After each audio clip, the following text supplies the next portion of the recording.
परम गुरु सेवो महाबड़ भागी। परम गुरु सेवो महाबड़ भागी। जाकी सूरत चरण में लागी। जाकी सूरत चरण में लागी। परम गुरु सेवो महाबड़ भागी। परम गुरु सेवो महाबड़ भागी। जाकी सूरत चरण में लागी। श्री शीतलदास जी महाराज की, श्री अविचलदास जी महाराज की, श्री धर्मप्रदास जी महाराज की, श्री सर्व संतन की, श्री सर्वदेवन की, श्री ज्ञान संप्रदाय की, श्री गुरुगादी सारसापुरी की, श्री केवल धाम की तथा सत्संग प्रारंभ का सत केवल साहे। 3 વાર વંદન કરીશું। સત કેવલ સાહે।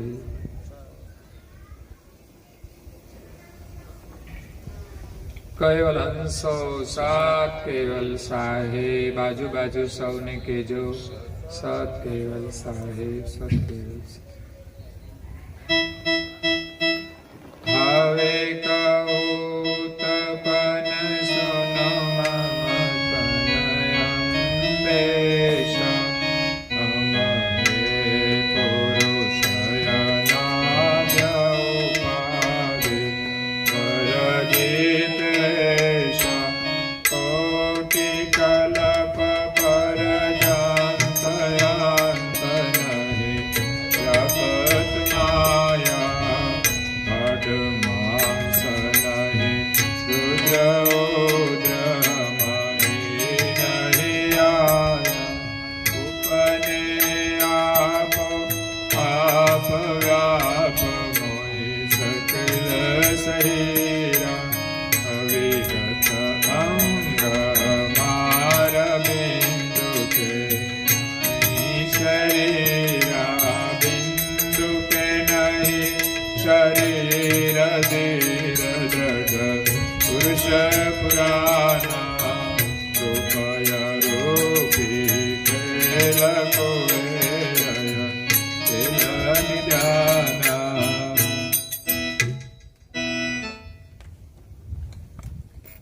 પ્રેમી ભક્તજનો, જ્ઞાન સંપ્રદાયના અધ્યય સ્થાપક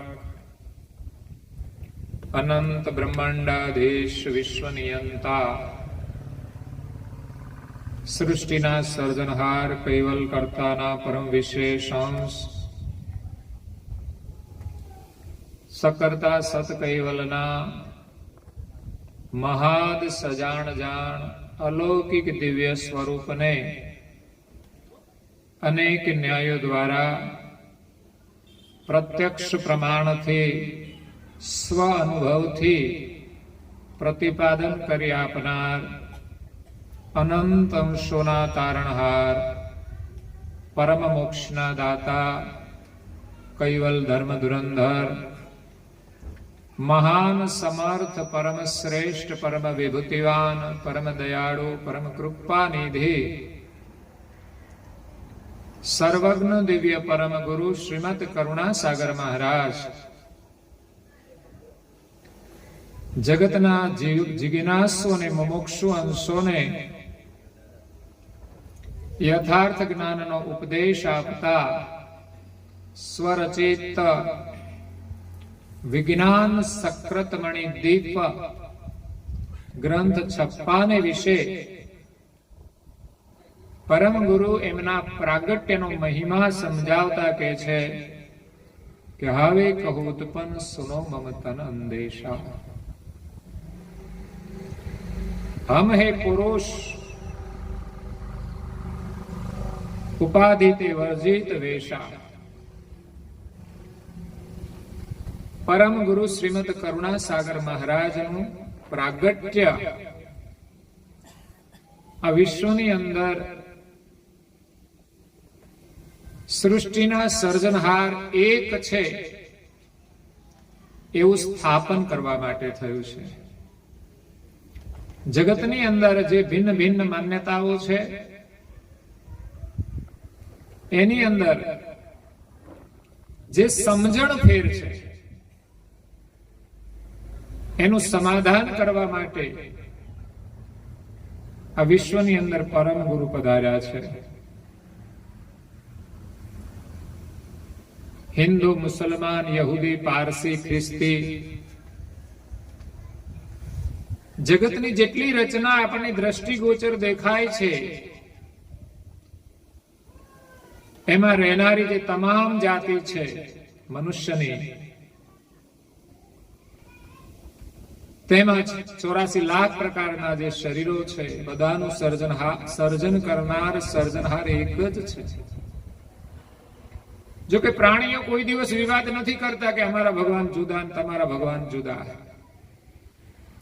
ઝઘડો મનુષ્યની અંદર છે. મારા તારાનો જે ઝઘડો છે ત્યાં સુધી આ જીવ બંધનમાંથી છૂટી શકતો નથી. જ્યાં મારું અને તારું છે ત્યાં સત્યનો નિર્ણય જ નથી થતો. જ્યાં એક સર્જનહાર છે ત્યાં કોઈ મતભેદ રહેતો નથી.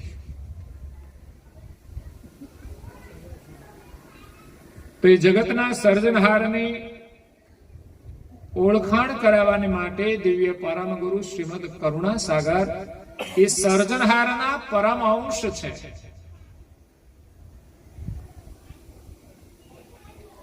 સર્જનહારના સાનિધ્યમાંથી, સર્જનહારના હુકમથી ભૂલા પડેલા જગતના જીવોને સર્જનહારની ઓળખ કરાવી નિજ ઘરનો સાચો માર્ગ બતાવવા માટે આવ્યા છે. જે ઘરેથી આપણે આવ્યા છીએ એ ઘર આપણે ભૂલી ગયા છીએ.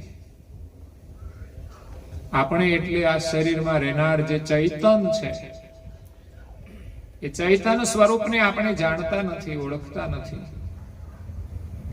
આ શરીરમાં આવતા પહેલા આપણે ક્યાં હતા?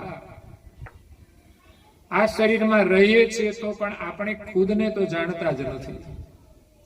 ખુદને તો શું, આ શરીરને પણ જાણતા નથી. શરીરમાં કંઈ પણ ગડબડ થાય તો આપણને ખબર પડતી, ખબર એટલી જ પડે ગડબડ થઈ ગઈ છે, પણ એનો ઈલાજ આપણે નથી કરી શકતા.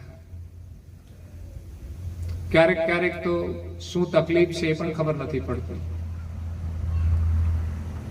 એટલે આપણે આ શરીરમાં આપણા સ્વરૂપને ભૂલી ગયા છીએ, આપણા ઘરને ભૂલી ગયા છીએ. એટલે નિજ ઘરની પ્રાપ્તિ ન થાય ત્યાં સુધી આ જીવાત્મા સંસારની અંદર સુખ અને દુઃખના ચક્રની અંદર ફર્યા જ કરે છે. તો સર્જનહારના સાનિધ્યમાંથી પરમ વિશેષ અંશ પરમ ગુરુ શ્રીમદ કરુણાસાગર મહારાજ એ ઓળખાણ કરાવવા માટે આવ્યા છે કે તમે કોના અંશ છો.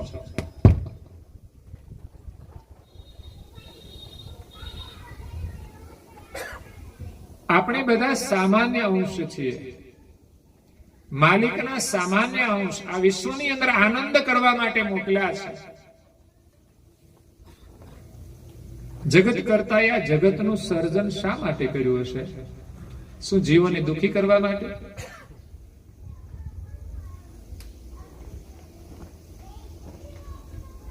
मतलब खुद को खलक रचे की कहत सुनो सब कोई मेरे अंश लहे सोई मुझको और आपनो आप सोई.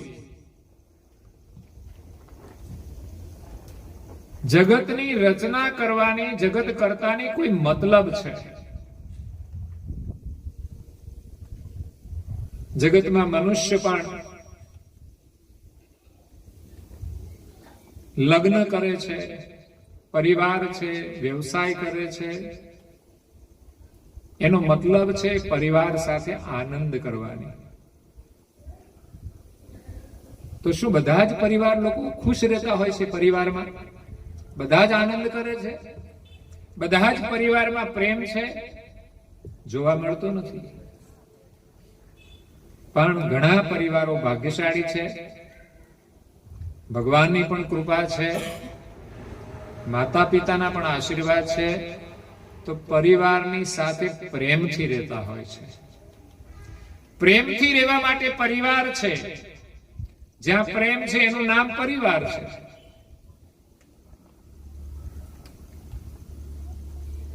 પણ પ્રેમથી રહેવાને બદલે મા બાપને ભૂલીને લોકો વસ્તુ માટે ઝઘડતા હોય, કુટુંબને ભાઈઓને ભૂલીને લોકો વસ્તુ માટે લડતા હોય, તો વસ્તુ કોઈ સુખ આપતી નથી. સુખ તો પરિવારમાં છે. માલિકે જે સૃષ્ટિની રચના કરી છે એમાં જે પરિવારની વ્યવસ્થા છે એ સુખ માટે છે, આનંદ માટે છે. પરિવારમાં જો પ્રેમ હોય તો એ સુખનો અનુભવ થાય છે, આનંદનો અનુભવ થાય છે. કોઈ બીમાર હોય તો ખબર પૂછનાર કોઈ હોય તો પણ આપણને સાંત્વના મળે છે. મુશ્કેલીમાં એકબીજાની દરેકની જરૂર પડે છે, પણ પરિવારમાં પ્રેમ હોય તો જ એકબીજાની મદદ કરે છે. તો એ જ રીતે આ જગતની અંદર દરેકની સાથે આપણે પ્રેમ રાખીએ. પેલું તો એક આપણો શરીરનો પરિવાર છે, પણ આ શરીરમાં રહેનાર જે ચૈતન છે એનો પરિવાર બહુ મોટો છે. આખા વિશ્વની અંદર જેટલા પણ અંશો છે એ બધા જ અંશ બંધુ છે. સ્ત્રી હોય કે પુરુષ, બધા જ આપણે એક સર્જનહારના સંતાન છીએ. પરંતુ આ જગતની અંદર આવીને આ શરીરની અંદર આપણે આપણા સ્વરૂપને ભૂલી ગયા અને આ શરીરની માયા લાગી, શરીર સુખની માયા લાગી, પદાર્થોની માયા લાગી. એટલે દરેક અંશ સાથે આપણે આત્મીયતાનો વ્યવહાર કરી શકતા નથી. કદાચ પરાયા સાથે ન કરી શકીએ, પણ કુટુંબ, પરિવાર અને સગા સંબંધી સાથે તો આપણે પ્રેમથી રહી શકીએ. એમાં પણ ગડબડો થતી હોય છે. એની પાછળના કારણો મોહ છે, મમતા છે, અહંકાર છે.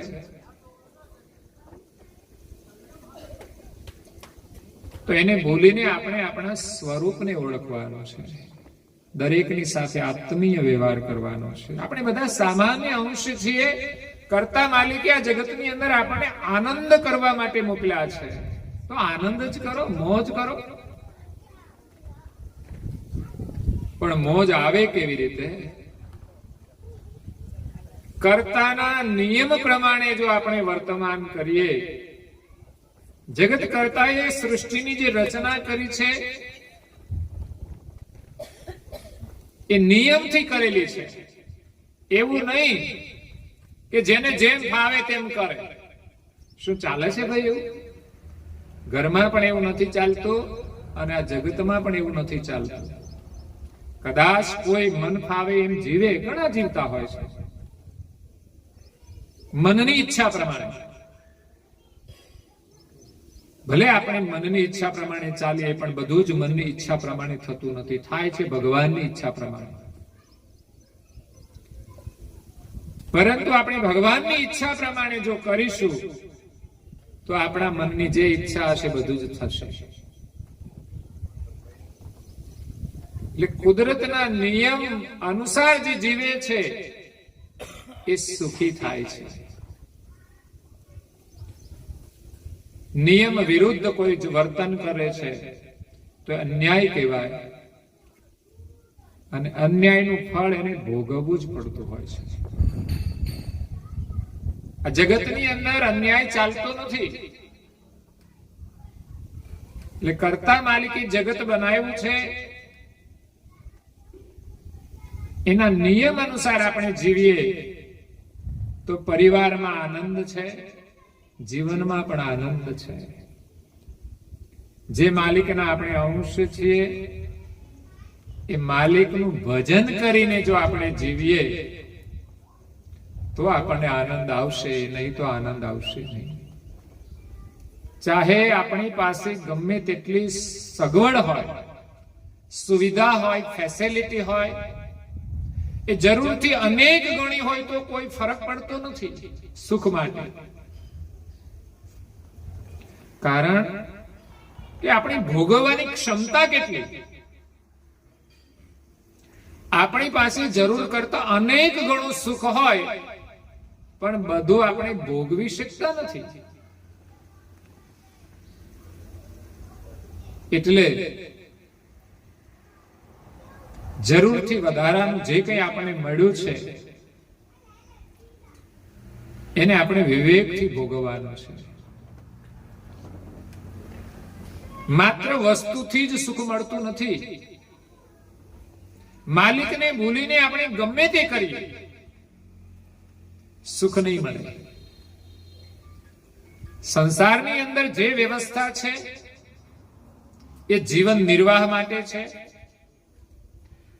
અને સંસારનું જે સુખ છે ક્ષણિક હોય છે, થોડી વાર માટેનું સુખ હોય છે, પછી તો ઉપાધિ ઉપાધિ અને ઉપાધિ જ હોય છે. અને જ્યારે ભોગની અંદર આપણે વિવેક ચૂકી જઈએ છીએ ત્યારે પણ એમાંથી અનેક રોગોનું સર્જન થાય છે. પછી શરીરના રોગ પણ હોય, મનના રોગ પણ હોય. તો પરમાત્મા આપણને જે કઈ સમૃદ્ધિ આપે એમાં આપણે એક તો સંતોષ માનવો જોઈએ. અસંતોષ દુઃખનું કારણ છે. ભગવાનને ધન્યવાદ આપવા જોઈએ કે હે ભગવાન, તમે મને ઘણું બધું આપ્યું છે, જરૂર કરતા પણ વધારે આપ્યું છે. એમ કહેવાય કે આજે મળ્યું છે એને લાયક નથી હું. અને લાયકાત તો એ છે કે એને આપણે યોગ્ય માર્ગે વાપરીએ તો. નહીં તો બહુધા લોકો પાસે પ્રચુર ધન છે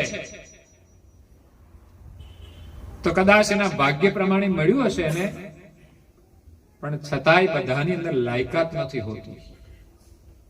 લાયકાત એ છે કે યોગ્ય માર્ગે વાપરે તો. એનું ભાગ્ય છે માટે મળ્યું છે, પણ લાયકાત કે એને એવા શ્રેષ્ઠ કાર્યની અંદર વાપરીએ તો બદલામાં આપણને સુખ મળે. મળેલું ધન યોગ્ય માર્ગે વપરાય તો એ સાર્થક બને છે. ધન સાર્થક બને, સાથે સાથે આપણું જીવન પણ સાર્થક બને. આપણા અને બીજાના બધાના માટે સુખરૂપ બને. એવું નથી કે માત્ર આપણને મળેલું આપણા માટે ભોગવીએ તો જ સુખ થાય. આપણા માટે ભોગવવાની મર્યાદા છે. આપણે જોઈએ એટલું મળી જાય, પછી વિશેષ પરિવારની અંદર, સગા સંબંધીઓની અંદર આપણે જ્યારે જરૂર હોય ત્યારે મદદરૂપ થઈ જાય. એ સિવાય આપણા સંપર્કમાં કોઈ એવા દુખી લોકો દેખાય જે પરાધીન હોય તો એને આપણે મદદરૂપ થઈએ તો એનાથી પણ આપણને સુખ મળે છે. માત્ર આપણા માટે વાપરીએ એના કરતાંય આપણે કોઈ દુખીની મદદ કરીએ છીએ ત્યારે આપણને આનંદ તો થાય છે, પણ સાથે બીજાની દુઃખમાં મદદરૂપ થઈએ છીએ તો એના દુઃખને દૂર કરીએ છીએ તો એનું દુઃખ દૂર થાય છે, તો તો આપણું દુઃખ પણ દૂર થાય છે. સંસારનું સુખ ગમે તેટલું મળે, દુઃખને દૂર નહીં કરી શકે. દુઃખ જે આવે છે એ તો આવે જ છે, પણ આપણે કોઈના દુઃખમાં સહભાગી બની એને દૂર કરીએ તો ચોક્કસ આપણા જીવનમાં આવનારા દુઃખો છે દૂર થાય છે.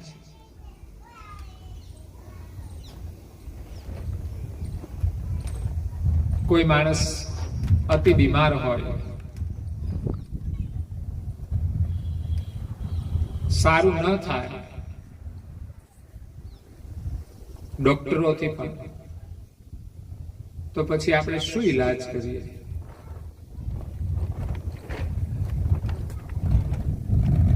તો આ જગતની અંદર ઘણા બધા શ્રદ્ધાના કેન્દ્ર હોય છે, તો એમની પાસે જઈને આપણે કંઈ પણ વિધિ વિધાન કરીએ છીએ, એને સારું થઈ જાય. પછી જ્યોતિષ વિજ્ઞાન હોય કે ભુવા હોય કે ગમે તેની પાસે લોકો જતા હોય, પણ જ્ઞાની પુરુષોનો માર્ગ એ છે કે આપણને જે પ્રકારની બીમારી છે, દુઃખ છે, એ જ પ્રકારે બીજાના દુઃખને આપણે દૂર કરવામાં સહભાગી બનીએ તો ચોક્કસ એનું દુઃખ દૂર થાય છે. કોઈ ભૂખ્યાને તમે ભોજન આપો તો જીવનમાં તમે ક્યારેય ભૂખ્યા નહીં રહો, એનું પુણ્ય છે. બીજાને પડતા તમે મદદરૂપ થાઓ, અગર તો પડી ગયા હોય ને તમે ઊભા કરો, તો એ પુણ્ય એ છે કે તમે કોઈ દિવસ પડશો નહીં. જેવા પ્રકારનું પુણ્ય છે એવા પ્રકારના દુઃખમાંથી આપણને નિવૃત્તિ મળે છે. એવા પ્રકારનું દુઃખ આપણા જીવનમાં આવતું નથી. એવી એક મારી દ્રષ્ટિ છે કર્મ પ્રમાણે. એટલે જગતની અંદર આપણે બધા આનંદ કરવા માટે આવ્યા છીએ, તો જેટલો દરેકની સાથે આપણે પ્રેમ રાખીશું એટલો જ આપણને આનંદ આવશે. અને પરમાત્મા આપણને એ જ્ઞાન આપવા માટે પધાર્યા છે. પરમ ગુરુ શ્રીમદ કરુણાસાગર મહારાજનું પ્રાગટ્ય આ જગતની અંદર જીવોને બોધ આપવા માટે થયું છે કે તમે એક જ માલિકના અંશ છો, બધા પ્રેમથી રહો. થોડા સમય માટે આવ્યા છીએ, આમાં કશું આપણું છે નહીં, છતાં પણ બે ભાઈઓ હોય કે પતિ પત્ની હોય, નાની નાની વસ્તુઓ માટે લડતા હોય, નાની નાની વાતો માટે લડાઈ થતી હોય, એ આપણા માટે ઘણી દુઃખની વાત છે. વાત કોઈ મહત્વની જ નથી હોતી, જેમાં લડાઈ થાય, દુઃખ થાય, એને છોડો. બસ પ્રેમથી બધાની સાથે રહો. કદાચ કોઈ દુષ્ટ વ્યક્તિ હોય એની સાથે આપણે પ્રેમથી ન રહી શકીએ તો એનાથી અલગ રહીએ, પણ કોઈના પ્રત્યે આપણે ઘૃણા ન કરીએ, નફરત ન કરીએ. નફરત જે આવે એવા લોકો હોય એને આપણે ઉપેક્ષા ભાવથી જોવાનું. એની સાથે આપણે પ્રેમ ન રાખી શકીએ તો ઉપેક્ષા ભાવથી એને છોડી દો તમે.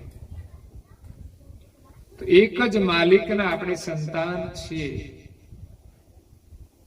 એ ભાવથી આ જગતની અંદર રહીશું તો આપણે આનંદ આવશે. કરતા માલિકે આ જગત બનાવ્યું છે જીવોને મોજ કરવા માટે. જો કે મોજ તો બધા કરે જ છે, પણ પોતાની ઈચ્છા પ્રમાણે, માલિકની આજ્ઞા પ્રમાણે આપણે મોજ કરવાની છે, એમના નિયમ અનુસાર મોજ કરવાની છે. શાસ્ત્રોએ જે આપણને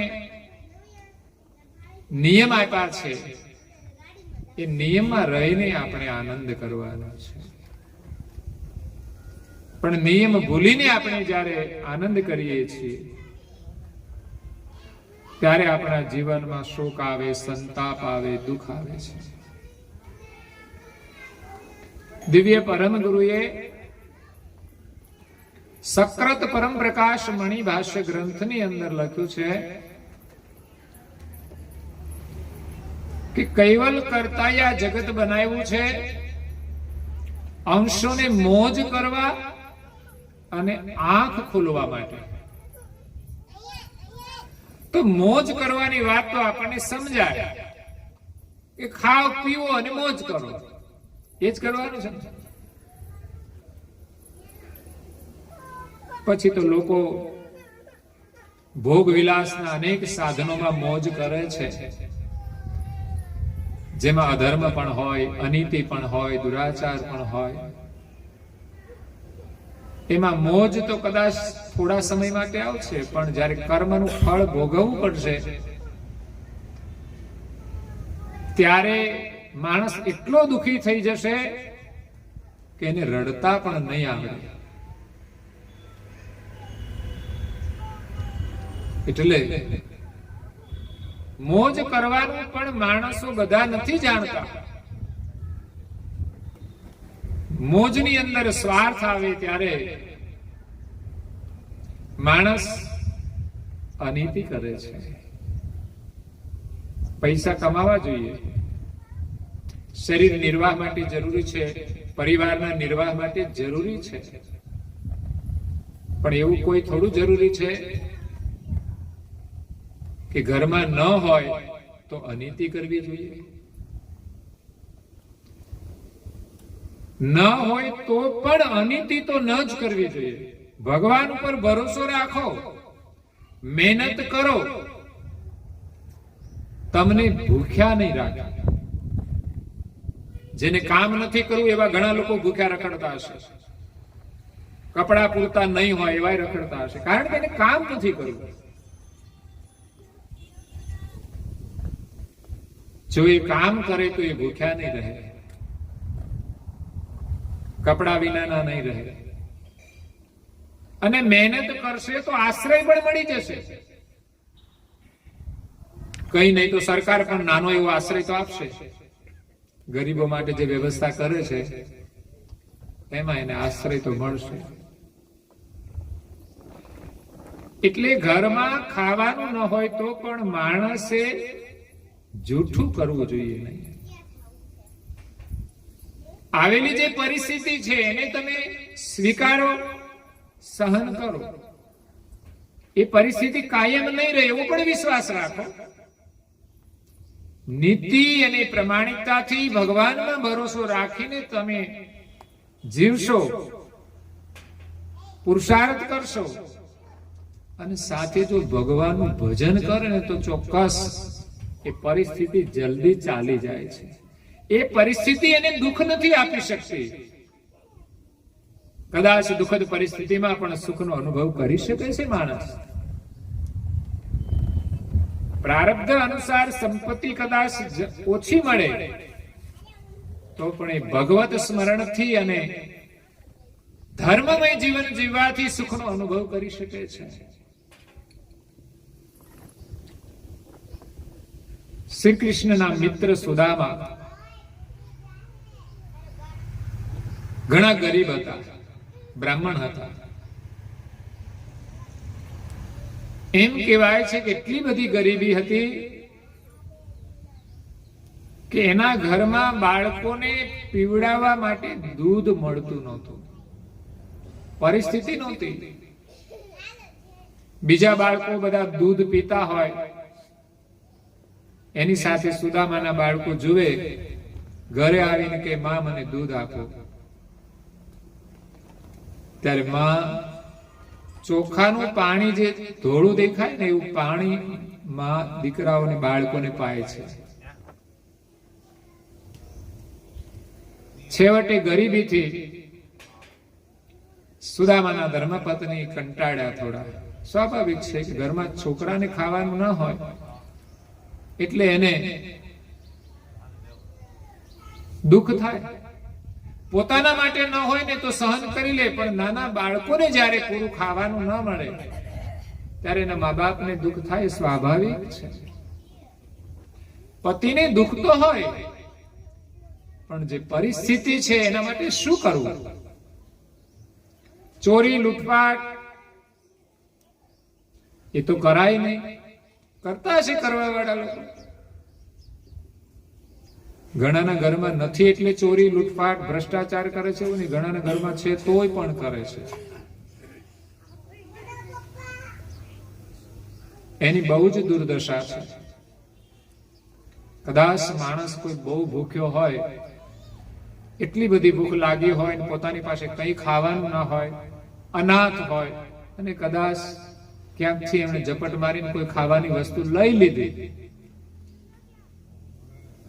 તો પેટ કરાવે વેઠ, થોડી ચોરી કરી લીધી તો કદાચ એક ક્ષમ્ય ગણાય, કોઈને ક્ષમા આપે તો ક્ષમ્ય ગણાય. પણ જેની પાસે પ્રચુર માત્રામાં ભોજન છે, ભોગના સાધન છે, એવા લોકો જ્યારે ભ્રષ્ટાચાર કરે છે ને ગરીબોનું હકનું જે હોય એ જ્યારે લઈ લે, ત્યારે ભવિષ્યમાં એની કેવી દુર્દશા થશે આપણે કલ્પના નથી કરી શકતા. મનુષ્ય જીવનમાં પણ દુર્દશા થાય છે, અને શરીર છોડ્યા પછી પણ એને મનુષ્યનું શરીર તો નથી મળતું, 84માં જવું પડે છે, અને એમાં અધમમાં અધમ શરીર ધારણ કરવા પડે છે. તો નથી જરૂર તો શા માટે આપણે અધર્મ કરવો જોઈએ? જરૂર હોય તો પણ ભગવાનમાં એટલો ભરોસો રાખવો જોઈએ, સંતોષ વૃત્તિ રાખવી જોઈએ કે મારો જેમાં અધિકાર છે એ જ મારે ભોગવવાનો.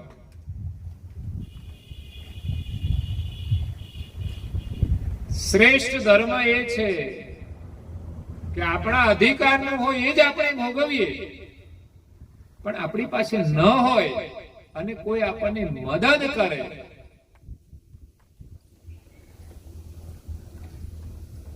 તો પ્રથમ ચરણની અંદર તો એ પણ આપણે સ્વીકારવું ના જોઈએ કે ના ભાઈ, અમે જે પરિસ્થિતિ છે એમાં ચલાવી લઈશું. પણ આપણી નિતાંત જરૂરિયાત હોય અને એમનો બહુ જ આગ્રહ હોય તો આપણે પ્રેમથી સ્વીકારીએ, સાથે સાથે એના ઉપકારને કદી ન ભૂલીએ. સમસ્યા એ ઊભી થાય છે કે ક્યારેક ક્યારેક માણસ મદદ કરે, સમય જતા એના ઉપકારને ભૂલી જાય છે. એ આપણા દુઃખનું કારણ છે. આવી મોજ આપણા માટે દુઃખનું કારણ બને છે. મોજ તો કરવાની છે, પણ ધર્મ સાથે રહીને કરવાની છે. ઘરમાં પરિસ્થિતિ સારી નહીં હોય તો પણ ભગવાનનું સ્મરણ કરીશું, સત્યના માર્ગે ચાલીશું, નીતિથી જીવીશું તો ચોક્કસ આનંદ પ્રાપ્ત થશે. સુદામાના ઘરમાં પરિસ્થિતિ ઘણી ગરીબ છે. એમના ધર્મપત્ની સુશીલા માતા એમના પતિદેવને કહે છે કે તમે તમારા મિત્ર પાસે જાઓ, એ તો ઘણા બધા મોટા રાજા છે, દ્વારિકાના રાજા છે, તમારા પરમ મિત્ર છે, બાલ સખા છે, તો એની પાસે તમે જાઓ. આપણા માટે નહીં પણ બાળકો માટે તો જાઓ. જો કે સુદામા હંમેશા ના જ પાડે છે, એના મનમાં કોઈ ઈચ્છા નથી, પોતાના બાળકો માટે પણ માંગવાની કોઈ ઈચ્છા નથી. કારણ કે આપણી પરિસ્થિતિ છે એ આપણા કર્મ અનુસાર છે. ભગવાન કોઈને દુઃખ આપતા જ નથી, એમને ત્યાં કોઈ ભેદભાવ જ નથી, બધા જ અંશો એમના છે, તો એ બધાને સુખ આપે છે. પણ દુઃખ તો આપણે એને ભૂલીને ખોટા કર્મ કરીએ છીએ, માટે દુઃખી થઈએ છીએ. બાકી બધાના માટે સમાન વ્યવસ્થા કરી છે. ધર્મના નિયમ અનુસાર જીવન જીવીએ તો બધાને સુખ મળે છે. છતાં પણ પત્નીના કહેવાથી સુદામા જાય છે, પોતાની ઈચ્છાથી નહીં. એટલે અંતરમાં કોઈ લાલસા નથી. તો પોરબંદર થી ચાલતા ચાલતા દ્વારિકા જાય છે.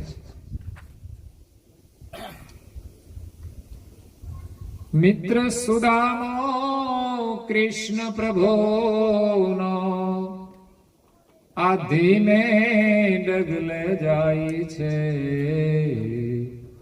દ્વારિકાના રસ્તે પથિક ચાલ્યો જાય છે.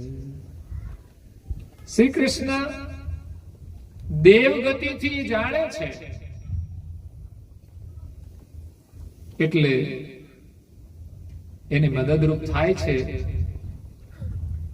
કે જ્યારે વિશ્રામ કરે ત્યારે એ ક્યાંથી છે ક્યાં સુધી એને મૂકી દે છે, દ્વારકાની નજીક લાવી દે છે.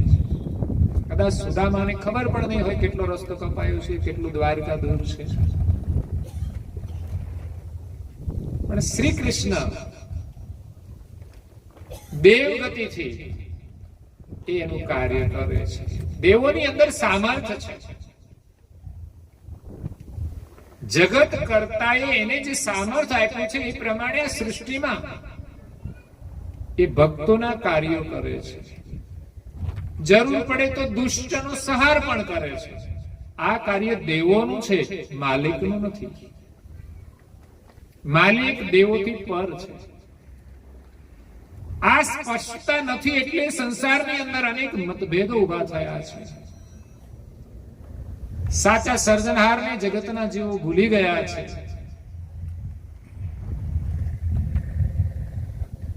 દેવોને આપણે દેવ તરીકે વંદન કરીએ, એનો આદર કરીએ, અને કર્તા માલિકને કર્તા તરીકે ઓળખીએ તો આપણને કર્તા માલિકની પ્રાપ્તિ થશે.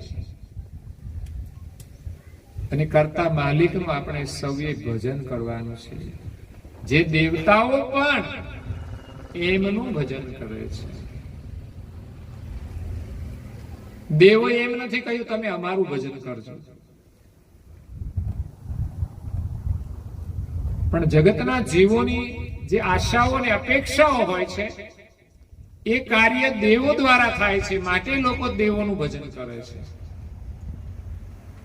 મોક્ષની પ્રાપ્તિ કરવી હોય, પરમધામની અંદર જવું હોય, આ જગતના સર્જનહારને પામવા હોય તો આપણે સમર્થ પરમ ગુરુના શરણે જઈ અને માલિકનું ભજન કરવું પડે, માલિકની ઓળખ કરવી પડે. એ માલિકનું ભજન કરીએ તો આપણને માલિકની પ્રાપ્તિ થાય છે. દેવોનું ભજન કરીએ તો દેવી ધામની પ્રાપ્તિ થાય છે, દેવી ધામનું સુખ મળે છે. એટલે અહીંયા સુદામા શ્રી કૃષ્ણ પાસે જાય છે, એમના દ્વારે આવીને ઉભા રહે છે. દ્વારપાળ એને સંદેશો આપે છે કે આ દ્વારે કોઈ પથિક આવ્યો છે અને એમ કહે છે કે હું કૃષ્ણનો મિત્ર છું. એનું નામ સુદામા છે. સુદામા કહેતા હતો, શ્રી કૃષ્ણ છલાંગ મારીને દરવાજે પહોંચી જાય છે એનો આદર કરવા માટે. આપણે ઘરે કોઈ પણ સગા સંબંધી અતિથિ આવે એનો આપણે ઉભા થઈ આગળ જઈને આદર કરવો જોઈએ. અને જ્યારે વિદાય લે ત્યારે પણ વિવેકપૂર્વક એની વિદાય આપવી જોઈએ. જેવા સંબંધી દૂરના હોય તો આપણે બોલીને આદર આપીએ છીએ, વિશેષ નજીક હોય તો થોડા ઉભા થઈને આદર આપીએ છીએ, એનાથી વિશેષ હોય તો ઘરના ડેલા સુધી જઈએ છીએ, અને એનાથી પણ અધિક નિકટનો સંબંધ હોય ત્યારે આપણે ગામની ભાગોળ સુધી જઈએ છીએ. એટલે આદર આપે છે અને એને પોતાના સિંહાસન ઉપર બિરાજમાન કરે છે.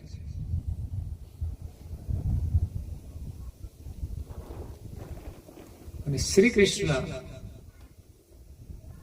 એ તો એક દેવનો અવતાર છે, સાથે સાથે દ્વારિકાના રાજા છે, છતાં પણ પોતાના મિત્રને પોતાના સિંહાસન ઉપર બિરાજમાન કરે છે. આ છે આદર. કારણ કે મિત્ર સમકક્ષ હોય.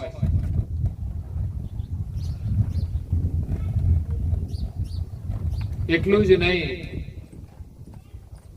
એ સુદામાના ચરણ પ્રક્ષાલન કરે છે, અતિથિના ચરણ પ્રક્ષાલન કરે છે. કારણ કે માત્ર સુદામા એના મિત્ર જ નહોતા, પણ એના પરમ ભક્ત પણ હતા. તો અહીંયા શ્રી કૃષ્ણ સુદામાના ચરણ પખાળે, એ કેટલી એની મહાનતા છે. આપણા ઘરની અંદર આપણા જે માતા પિતા હોય એને તો આપણે પગે લાગવું જોઈએ કે નહીં?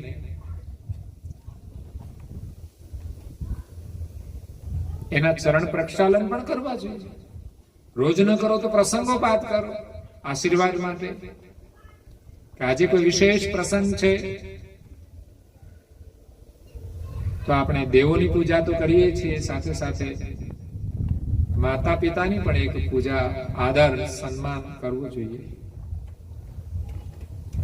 પણ ઘણી વાર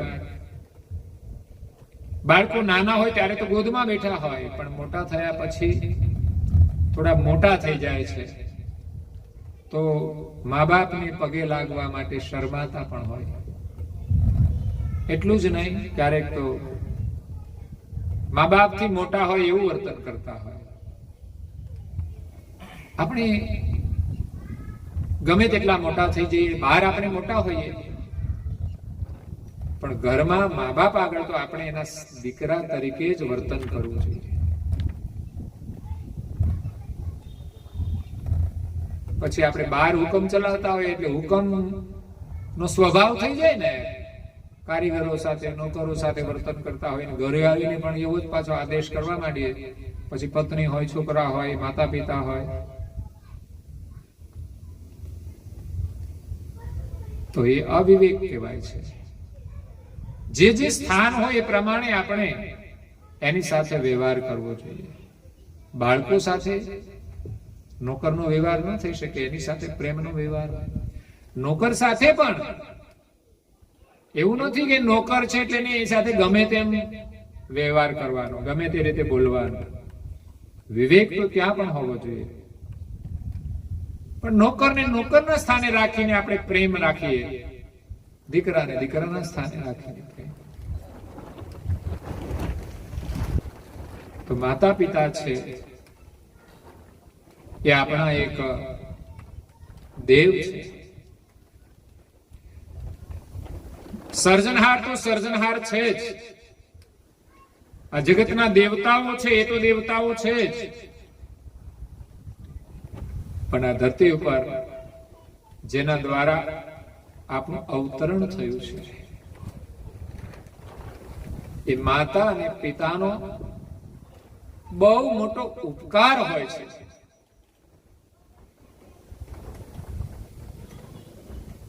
એ જીવનના છેલ્લા શ્વાસ સુધી આપણે ભૂલવો ના જોઈએ.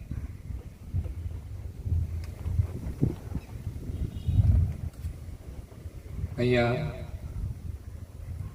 સદગદાત્મા કૈવલધામ વાસી દિવાળીમાં 101 વર્ષનું આયુષ્ય પૂર્ણ કરીને ગયા છે. આનંદની વાત તો એ છે કે કળિયુગની અંદર મનુષ્યનું આયુષ્ય શાસ્ત્રે 100 વર્ષનું લખ્યું છે. એનામાંથી 1 વર્ષ થઈ ગયું.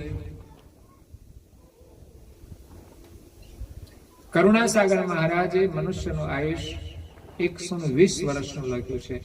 એટલે કોઈ વધારે પણ જીવે છે.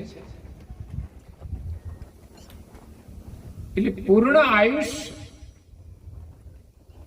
એ ભોગવીને ગયા છે. એ પણ પરિવાર માટે ગૌરવની વાત છે અને એ પણ સ્વસ્થ જીવન જીવીને ગયા છે.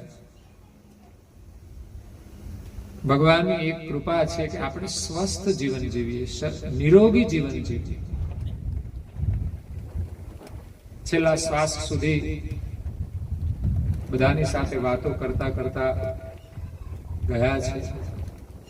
100 વર્ષની ઉંમરે આમે આપણું શરીર તો જીર્ણ થઈ જાય, ચાલવા પણ સક્ષમ ન રહે.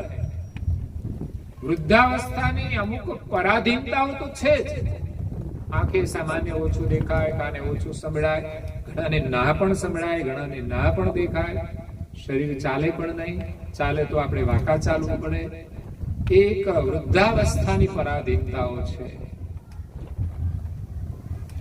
પણ માણસ સંયમ પૂર્વક જીવે, ધર્મના નિયમ પૂર્વક જીવે તો એ સ્વસ્થ જીવન જીવી શકે છે. નિરોગી જીવન જીવી શકે છે. અને એથી વિશેષ પરિવાર સાથે જે પ્રેમથી રહ્યા છે એ પરિવાર માટે એક વિશેષ ગૌરવની વાત છે. પરિવારની અંદર જે રીતે આપણે રહેવું જોઈએ એવી રીતે એ રહ્યા છે. જો કે મા બાપ તો બાળકો પ્રત્યે તો એવી રીતે જ રહેતા હોય છે. બાળકોની ભૂલ હોય તો પણ માતા પિતા ક્યારે એને શિક્ષા નથી કરતા. એની ભૂલને સ્વીકારી લે છે, એને સુધારવાનો પ્રયાસ કરે છે. દીકરાઓની કોઈ નુકસાની મા બાપ પણ ભરપાઈ કરતા હોય છે.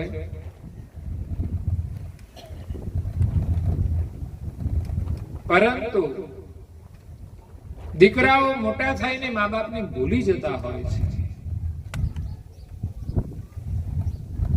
તો એ ભગવાનને કેવી રીતે યાદ કરી શકે? માણસની સામે જે એનો પરિવારનો ધર્મ છે, જે મા બાપનો ઉપકાર એના સામે પ્રત્યક્ષ છે,